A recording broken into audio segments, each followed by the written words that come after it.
Bonjour à tous, je vous retrouve aujourd'hui pour une petite vidéo livre donc sur la Dame en Noir de Suzanne Hill. La petite histoire, c'est Arthur, jeune notaire londonien qui est dépêché dans le nord du pays pour assister aux funérailles d'Alice Drablow et ainsi organiser sa succession. Alors au cours des funérailles, il va croiser une dame de noir vêtue qui pour lui semble rongé par la maladie. Il aimerait bien lui venir en aide, mais au moment où il veut en fait aller à sa rencontre, elle n'est plus là. Il va la croiser plusieurs fois comme ça, et lorsqu'il va s'adresser aux habitants du petit village sur Alice Drablow, sur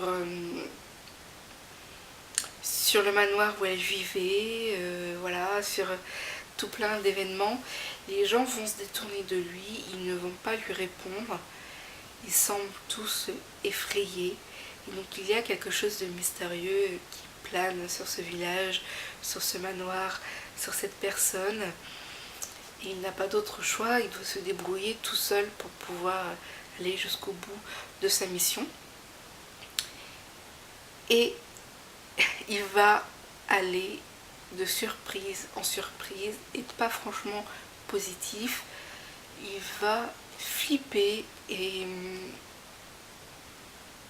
voilà. Alors la question c'est, est-ce que il aurait été au bout de sa mission? Ça c'est une bonne question. Alors ce que j'ai apprécié dans cette lecture, tout d'abord, c'est l'histoire de fantôme qui est très intéressante, qui est bien narrée, j'ai adoré. Ensuite c'est la narration, c'est-à-dire que Arthur, au début du récit, il est à la retraite.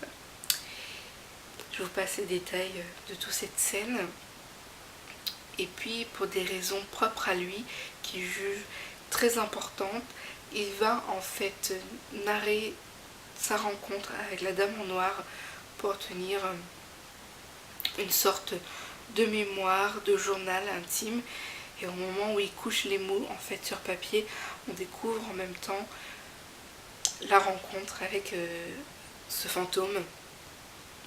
Donc c'est vraiment une narration que j'aime bien parce que ça permet, c'est mystérieux, on se pose des questions, on a envie de réponses et c'est vraiment bien pensé de l'auteur.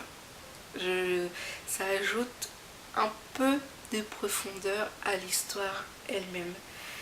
Ensuite, dans l'ensemble, l'écriture est simple, c'est fluide, il n'y a pas de lourdeur. Du coup, on peut que dévorer le livre, même si au final ce n'est pas un coup de cœur. Pourquoi? Il y a des petits défauts. Donc, lorsque j'ai vu la bande-annonce du film qui m'a fait flipper, je m'attendais vraiment à avoir les chocottes avec ce livre. Ce ne fut pas le cas. Donc, il y a comme une petite légère déception parce que je m'attendais vraiment à flipper, je m'étais préparée à ça et ce ne fut pas le cas. Et ensuite, même si la narration comme elle est dans le livre apporte un peu de profondeur à l'histoire, ce n'est pas le cas des personnages. Ils sont simples, ils sont gentillés, mais ils ne sont pas travaillés, il n'y a pas de profondeur, ils sont là comme un pot de fleurs, voilà, ils décorent en fait l'histoire. C'est comme s'ils n'ont pas d'importance, entre guillemets, bien sûr. Du coup, nous avons juste une simple histoire de fantôme et tout ce qui est à côté, c'est pour faire joli. Donc bon, ça peut être un peu décevant, suivant les personnes, je veux bien le reconnaître. Alors pour ma part, je regrette pas cette lecture, même si je m'attendais à flipper davantage, je ne regrette pas du tout. Je suis vraiment ravie d'avoir pu lire mon premier thriller officiel, donc adulte, puisque les thrillers jeunesse, il m'est arrivé d'en lire. Donc là, le adulte, c'est le premier.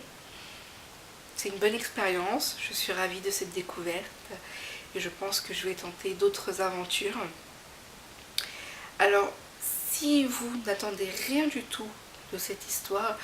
Je pense que vous pouvez également tenter l'expérience parce que niveau flippage, je ne sais pas si ça se dit, mais c'est vraiment propre à chacun. Je sais que Cathy de lire Sous la Lune a eu les chocottes et moi non, alors que c'est une personne qui est beaucoup plus habituée aux thrillers, aux livres terreur, etc.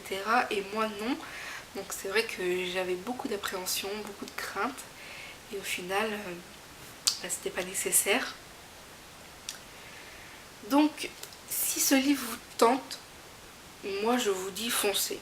Parce que à partir du moment où un livre nous tente, nous parle, c'est qu'il y a une raison. Et le mieux, c'est que vous vous fassiez votre propre opinion. Et voilà. Donc, n'hésitez pas, foncez. Et puis, même si ce n'est pas un coup de cœur, ça sera une lecture agréable. Et c'est toujours ça de prix.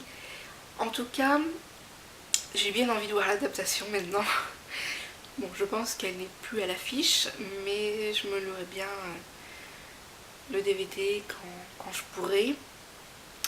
Alors ceux qui ont lu et vu le film, n'hésitez pas à me dire ce que vous en avez pensé, si vous avez flippé ou pas, qu'est-ce qui vous a plu ou pas, et puis est-ce qu'il y a une grande différence entre l'écrit et le film.